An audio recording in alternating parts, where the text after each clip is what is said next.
Good vach and welcome to BJC Mitzvah Day number 206, part 7. Use in the Sefer HaChinuch Mitzvah Day keeps your soul in its way.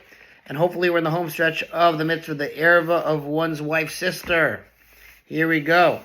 This law, that an act of kedushin with one's wife's sister is null and void, and she does not require a get, is not limited to the ervah prohibition of marrying two sisters, i.e. wife-sister. Rather, it applies to all of the other arayas as well.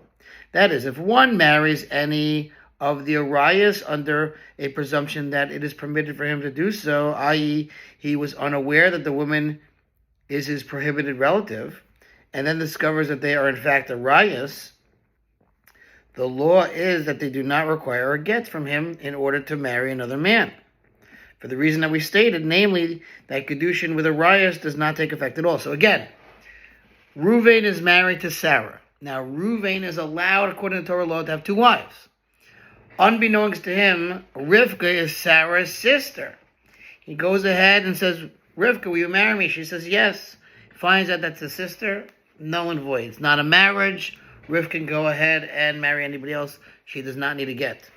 Likewise, if one erroneously married or one blatantly transgressed and cohabited illicitly with one of the 6 women that are considered arayas to him under biblical law as a result of his marriage to his wife, as he wrote above, in Mitzvahs 203 to 205, they do not cause his wife to become prohibited to him, just as marrying or cohabiting illicitly with one's wife's sister does not affect his wife's permissibility to him.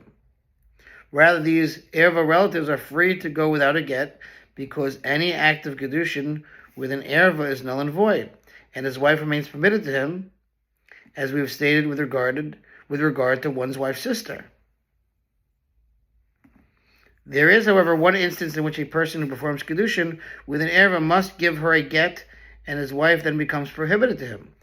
This remains true in all situations except regarding the sister of one's erusin wife, i.e., one's wife that he married with erusin alone,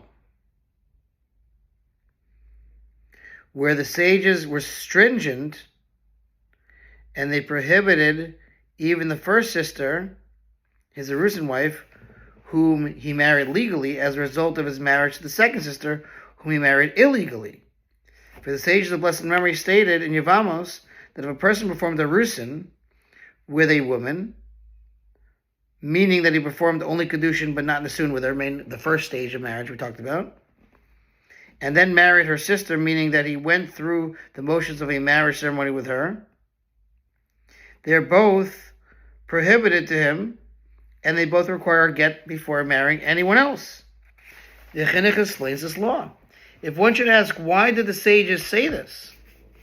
Instead of saying that he can go ahead and perform the nesuin with the first sister, his erusin wife, and that the second sister is free to go and marry another man without a get, as we stated above, in the case of a person who marries the sister of his full-fledged wife, whom he married with nesuin.